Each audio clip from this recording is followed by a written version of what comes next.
Alright, so we're doing theory videos now that I'm done with Deltarune Chapter 2.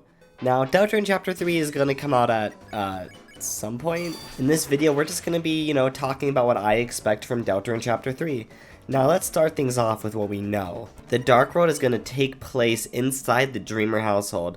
Chris, Susie, Rousey, and Torio will be in this one, because on the Deltarune website, along with the Spamton sweepstakes, we kind of got a little bit of tidbits on what we can expect. Along with this, we are pretty sure Undyne's gonna be in it as well.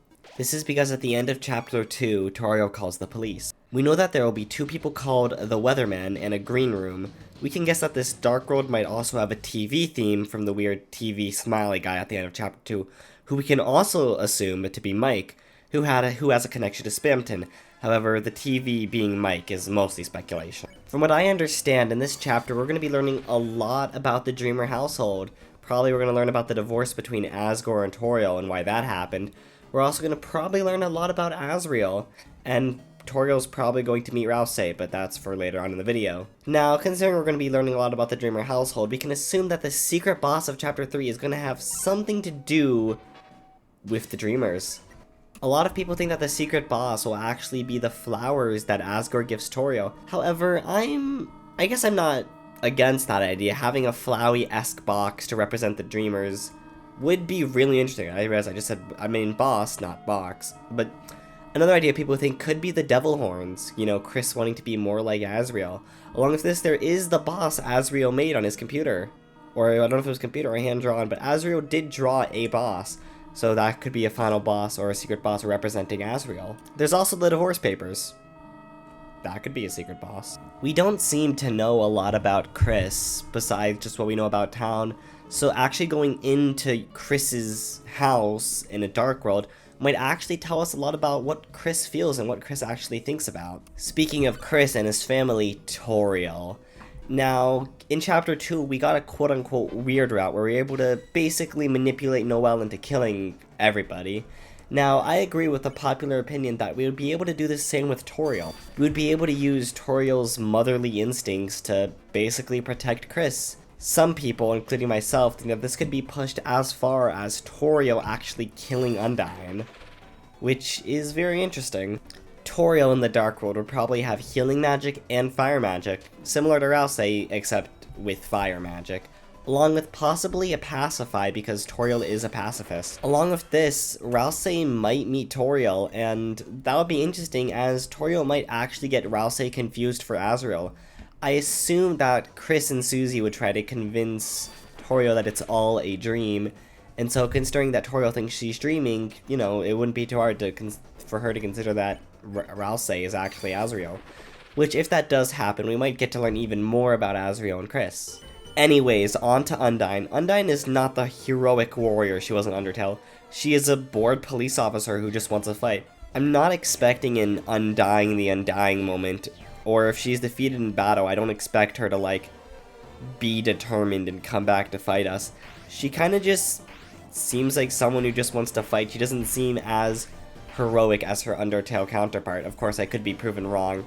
But to me, there's just a bit of difference between just being a police officer and being the head of the Royal Guard, keeping everyone's dreams held high. I might be wrong, I'm not trying to diss police officer or anything. I think you guys get what I'm saying, though. In fact, I can kind of see Undyne being kind of like how Susie was in Chapter 1, where she just wants to fight everyone. Think about it.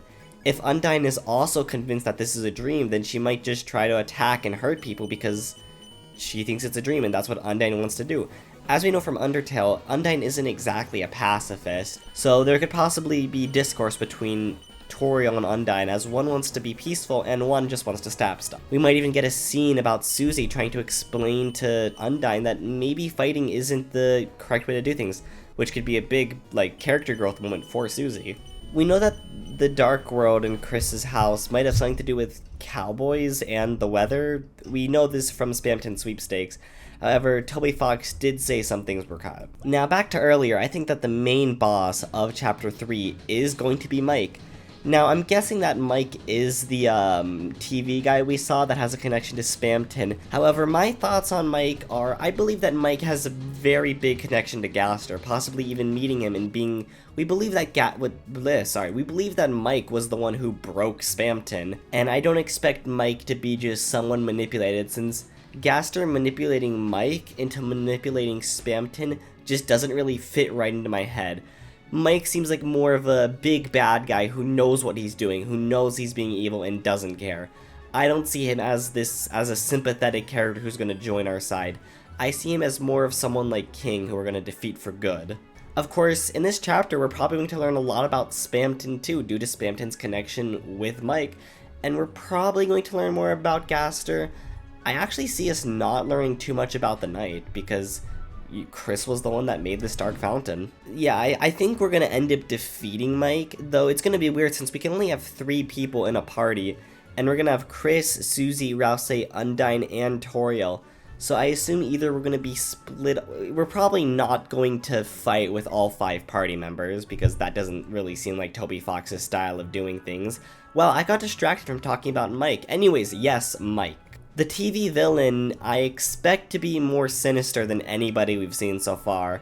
I think that, like, he might even be more terrifying than the secret boss, and I really hope his fight is extremely difficult.